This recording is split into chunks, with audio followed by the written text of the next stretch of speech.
আজকে আমরা আলোচনা করব যে সাধনার সাথে যুক্ত থাকলে কি ধরনের খাবার দাবার খাওয়া সব থেকে বেশি উপযোগী। তো আমরা একদম vibration wise step by step discuss করব। সব থেকে বেশি লো ভাইব্রেশনাল ফুড হলো যেগুলো প্যাকেজ ফুড আর জাঙ্ক ফুড, যেগুলো সিম্পলি দোকানে পাওয়া যায়, জাঙ্ক ফুড রেস্টুরেন্টে সার্ভ করে অনেক সময়, বা এমনি রোড সাইডে দোকানে পাওয়া যায় সেই জাঙ্ক ফুড গুলো। সেকেন্ড হলো প্যাকেজ ফুড, দীর্ঘদিন ধরে প্যাকেজ হয়ে রয়েছে, প্রচুর প্রিজারভেটিভ দিয়ে যেসব খাবার দাবার গুলো আমরা সাধারণত গ্রসারি শপে মলে পেয়ে যাই, সুপার মার্কেটে, সেগুলো কিন্তু ভীষণ লো ভাইব্রেশনাল হয়। রিফাইন ফুড ভীষণ লো ভাইব্রেশনাল হয়, রাইট?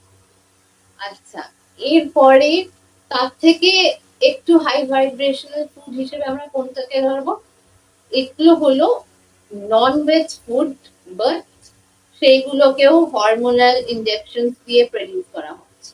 এরা ভীষণ low vibrational food, but junk ফুডদের থেকে একটু হাই ভাইব্রেশনাল। ঠিক আছে, এর থেকে বেটার কোনটি?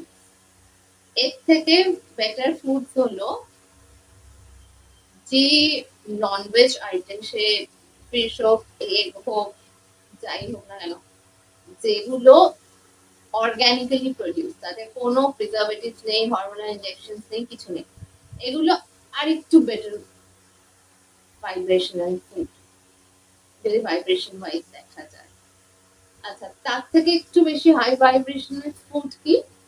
মিল্ক, পনির, যেগুলো দুগ্ধজাত পণ্য হিসেবে আমরা ধরে থাকি, সেই ধরনের ফুডগুলো। এক্ষেত্রেও এরা যদি মানে এর মধ্যে যেগুলো সাধারণত একটু প্রিজারভেটিভ মিক্স থাকে, বা প্রিজারভেটিভ মিক্সও ঠিক বলা উচিত নয়, হরমোনাল ইনজেকশন দেওয়া হচ্ছে প্রাণীগুলোকে যাতে দুধ বেশি উৎপন্ন করে, ঠিক আছে, সেইগুলো একটু হাই ভাইব্রেশনাল কম্পারেটিভলি, কিন্তু সব লো ভাইব্রেশনাল ফুডেরই ক্যাটাগরি চলছে, তার মধ্যে থেকে 19-20 হাই ভাইব্রেশনাল, কোনটা সব থেকে খারাপ আর কোনটা তার থেকে একটু ভালো, ঠিক আছে, মানে এই হিসেবে দেখা হচ্ছে। তার থেকে বেটার কোনটা? সব মানে এগুলো এর মধ্যে সব থেকে আদর্শ আছে মিল্ক প্রোডাক্ট যেগুলো অর্গানিক্যালি প্রডিউস, ফাইন। এরপরে আসছে ভেজিটেবলস। ভেজিটেবলস কিন্তু সেক্ষেত্রেও যেগুলোখানে প্রচুর chemical, pesticide, insecticide, fertiliser use করে গ্রো করা হচ্ছে, সেই ভেজিটেবলস গুলো, এগুলো আর একটু হাই ভাইব্রেশন। আর সব থেকে বেশি হাই ভাইব্রেশনাল ফুড কি?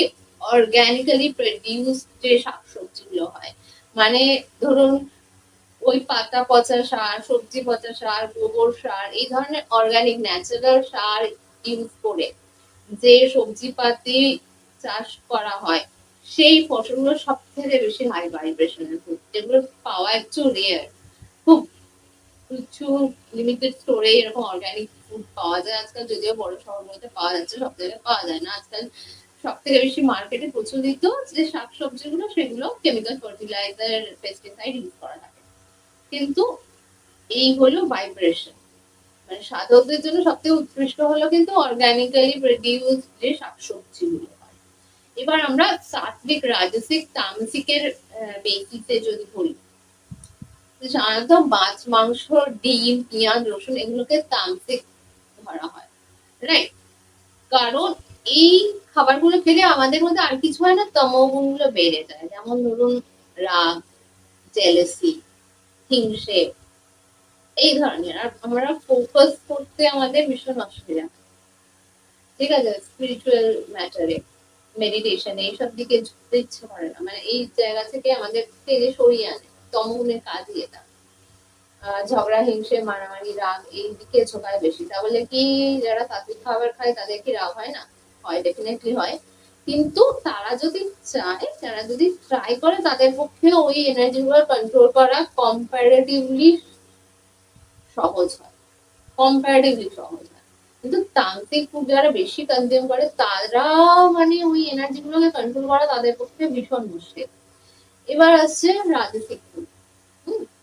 রাজসিক ফুড আমাদের সাধারণত কাজ হচ্ছে ভোগ বিলাস, চিন্তা আর অ্যাংজাইটির মধ্যে ডুবিয়ে রাখে। মানে রাজসিক গুণের কাজ হলো এটা।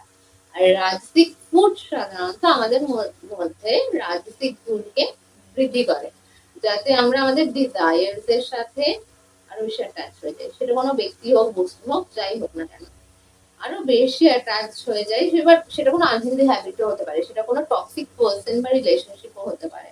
কিন্তু যাদের থেকে আমাদের ডিট্যাচ হওয়া উচিত, যাদের আমাদের চেজ করা উচিত নয়, কিন্তু রাজনৈতিক গুণ আমাদের ডিট্যাচ হতে দেয় না। ঠিক আছে? তো সেই জন্য আমরা ভীষণ অ্যাংজাইটিতে, ডিপ্রেশনে ভুগতে থাকি। এটা হলো রাজসিক গুণের কাজ, আর রাজসিক ফুড সেটাই আমাদের মধ্যে বৃদ্ধি করে। তারপরে আছে সাত্বিক ফুড। সাত্বিক ফুডের কিন্তু পেঁয়াজ রসুন কেউ সাত্বিক হয় না। সাত্বিক সেটা সবজি হলো, তার মধ্যে কিন্তু তামসিক গুণ যেহেতু বেশি আছে, সেগুলোকে তামসিক ফুডেই ধরা হয়। ওই কারণে ভোগ নিবেদন করার সময় পেঁয়াজ রসুনকেও প্রয়োগ করা হয় না। ফাইন। তো এবারে আমরা সাত্বিক ডায়েটের কথা বলি।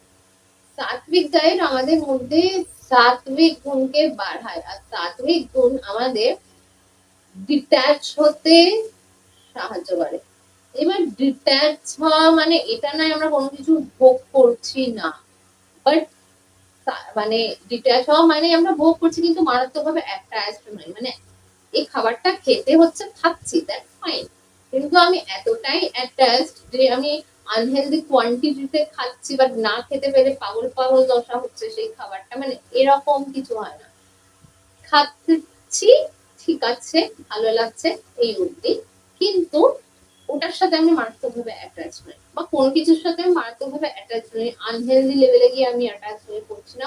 প্রয়োজন হলে আমি সেই জায়গাটা থেকে সরে আসতে পারছি, প্রয়োজন হলে আমরা সেই দিক থেকে সারেন্ডার করতে পারছি। এইটা কিন্তু সাত্বিক গুণের কাজ। আর সাত্বিক ডায়েট, যে শাকসবজিগুলো সাধারণত সাত্বিকের মধ্যে পড়ে না, যেমন পেঁয়াজ, রসুন, পুঁই শাক, মুসুর ডাল, এগুলোকে সাত্বিক ফুডের মধ্যে ধরা হয় না, কারণ এর মধ্যে তমোগুণ কম্পারেটিভলি বেশি থাকে। ঠিক আছে? বাকি শাকসবজিগুলোকে সাত্বিকের মধ্যে ধরা হয়। সাত্বিকের মধ্যেও সব থেকে বেশি কিন্তু অর্গানিক ফুড, আমি যেটা বললাম আর কি, শাকসবজি আর মিল্ক প্রোডাক্ট। যাই হোক, তো এই সাত্বিক ফুডের কাজ আমাদের মধ্যে সাত্বিক গুণকে বাড়ানো। আর সাত্বিক গুণ আমাদের কিন্তু মেডিটেশনেও ফোকাস করতে বা মন্ত্র জপ করার সময় ফোকাস করতে ভীষণ ভীষণ সাহায্য করে দেয়। আর সাথে সাথে আমাদের মধ্যে যে সাত্বিক গুণ বাড়ে, সেটার জন্য আমরা সেই আনহেলদি অ্যাটাচমেন্ট গুলো থেকে নিজেদের ডিট্যাচ করে নিতে, বা যে জায়গাগুলো আমাদের আপাতত আমাদের কন্ট্রোলে নেই বলে সারেন্ডার করা দরকার, সেই জায়গাগুলো থেকে আমাদের সরিয়ে আনতে অনেক বেশি সাহায্য করে। ফলে আমাদের স্পিরিচুয়াল গ্রোথটা আরেকটু তাড়াতাড়ি হয়। আশা করি আমি বোঝাতে পারলাম। আর কোনো প্রশ্ন থাকলে কমেন্টে জিজ্ঞেস করতে পারবেন, রাজি রাজি।